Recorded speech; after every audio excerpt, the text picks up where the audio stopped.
Lucie, il y a 3 millions d'années. Et moi, aujourd'hui. Mais qu'est-ce qui s'est passé entre les deux ?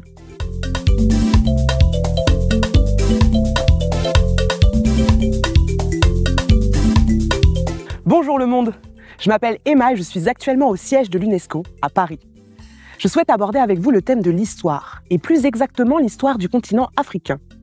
Lucie, dont nous avons eu la chance de découvrir une réplique du squelette fossilisé, est née en Afrique. C'est l'une des premières ancêtres de l'humanité. Eh oui, l'Afrique est le berceau de l'humanité. Il est donc évident que l'histoire africaine est beaucoup plus vaste, beaucoup plus riche que l'histoire récente des colonisations. Mais alors, quel bénéfice pour une culture, une identité africaine forte, pour la construction d'un monde en paix, revêt la connaissance de l'histoire africaine ?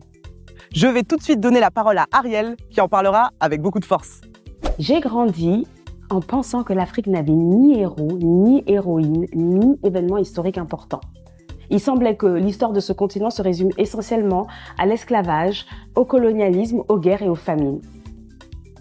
Alors qu'aujourd'hui, je sais très bien que tout ça n'est pas vrai. L'Afrique regorge d'histoires et de récits qui n'attendent qu'une seule chose, c'est d'être racontés. Pendant trop longtemps, la narrative de ce continent a été essentiellement rapportée par des étrangers qui se focalisaient généralement sur la pauvreté, les problèmes sociaux et les troubles politiques. Alors qu'en fait, l'Afrique est riche culturellement, pleine de traditions, remplie d'un héritage plein de résilience et d'une histoire monumentale. Mon nom est Auriel Joya et je suis africaine de la diaspora. Je suis aussi cinéaste et c'est certainement pour ça qu'il est si important pour moi de raconter les histoires africaines. Je suis particulièrement sensible à la nécessité pour les Africains de la diaspora et du continent de se réapproprier leur histoire et de façonner leur récit afin de partager avec le monde entier les richesses de l'Afrique. Je sais que le chemin de la réappropriation n'est pas si simple parce qu'il persiste encore beaucoup de disparités économiques, un accès difficile à l'éducation et ces obstacles peuvent freiner les efforts d'auteurs, d'artistes ou de cinéastes comme moi à s'exprimer pleinement pour raconter les histoires africaines. Donc voici ce que j'envisage pour une Afrique de demain. Mon Afrique de demain est celle qui se réapproprie son histoire et qui rayonne de fierté, de résilience et d'unité. Mon Afrique de demain célèbre les diversités culturelles tout en reconnaissant les histoires communes. Mon Afrique de demain comble les fossés et brise les stéréotypes. Mon Afrique de demain inspire les nouvelles générations à travers des modèles, des rôles modèles positifs afin de leur montrer notre grandeur et de leur montrer qu'elle leur est accessible. Et mon Afrique de demain veille à ce que son histoire soit racontée et que ses traditions soient transmises. Merci Ariel pour ce témoignage si juste et inspirant, et qui, grâce à des mots simples, nous montre la nécessité de continuer à découvrir l'histoire du continent africain. Une histoire faite par les Africains pour le monde. Mais alors, que peut faire l'UNESCO pour répondre à ces aspirations ? Suivez-moi, je vais vous montrer. Until the lions have their own historians, the history of the hunt will always glorify the hunter.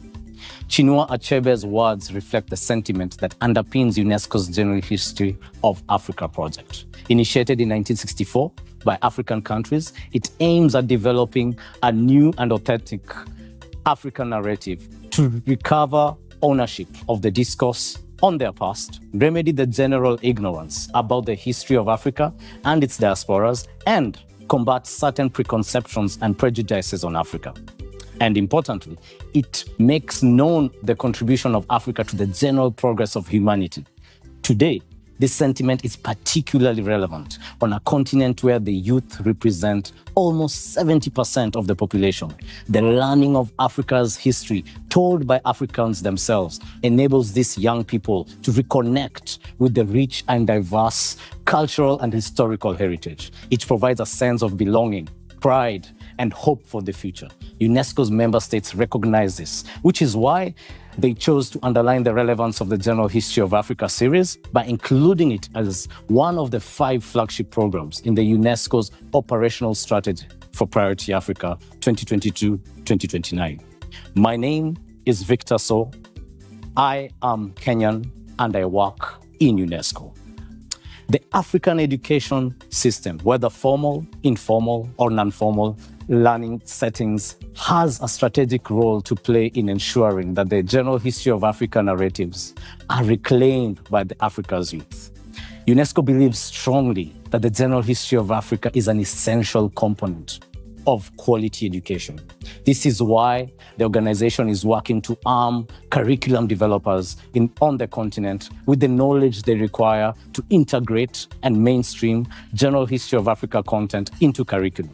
Additionally, teachers' guides based on the general history of Africa are also being finalized. They will include up-to-date teaching and learning materials on the history of Africa and examples of lesson plans, which will be disseminated to educators and other relevant education personnel in a user-friendly format in Africa and beyond. To expand education outreach to individuals outside the formal learning environments and to foster learning in diverse contexts, including in family settings, UNESCO is developing video games, producing documentaries about ancient African kingdoms, and staging theatrical productions, all of them inspired by the General History of Africa series. The work on the general history of Africa is not over. UNESCO is currently finalizing the development of 3 new volumes of the general history of Africa, one of which analyzes the history of the African diaspora, and in so doing, highlights Africa's impact around the world, but also its diaspora's contributions to building of modern societies. The diaspora is, after all, the 6th region of the African Union. UNESCO's General History of Africa is a reminder that Africa's history is not only a story of struggle and resilience, but also one of ideas and civilizations, societies and institutions, triumph and innovation. It's a narrative that youth throughout the world should have the opportunity to explore, learn, and celebrate. Vous vous en doutez, il y a plein de projets à imaginer pour faire connaître l'histoire de l'Afrique. Et nous comptons sur votre soutien pour nous aider à les mener à bien.